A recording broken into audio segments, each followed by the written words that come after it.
Myths and Facts About Diabetes, Part 1. Dok, wala sa pamilya namin ang may mataas na blood sugar, kaya sure ako na hindi ako magkakaroon ng diabetes.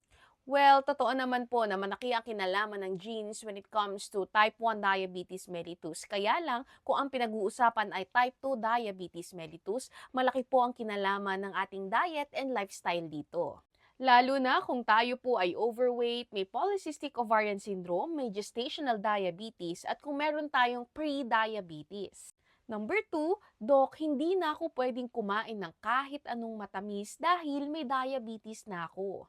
Well, ang sobrang pagbabawal sa sarili, lalo na kung tayo ay sweet tooth, ay pwede ring mag-cause ng stress at pwedeng mag-trigger ng pagtaas ng ating blood sugar. Ano po ang solusyon? Balanced diet pa rin po tayo. Hindi lahat ng sobra ay magaganda.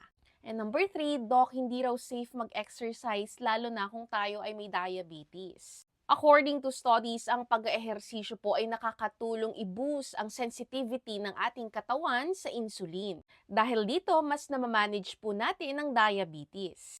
Pwede po kayong maglakad ng 10 minuto after breakfast, lunch at dinner for a total of 30 minutes per day. Pwede rin naman ang bang exercise routine as long as nag enjoy ka. Kahit anong klase ng diabetes pa yan, malaki pa rin po ang kinalaman ng araw-araw nating pagpili ng ating kinakain at ginagawa everyday. Kaya naman, ngayon pa lang simulan na po nating disiplinahin ang ating mga sarili dahil ito po ay isa rin sa paraan ng pagkakaroon ng self-love. Prevention is always better than cure. Stay healthy po!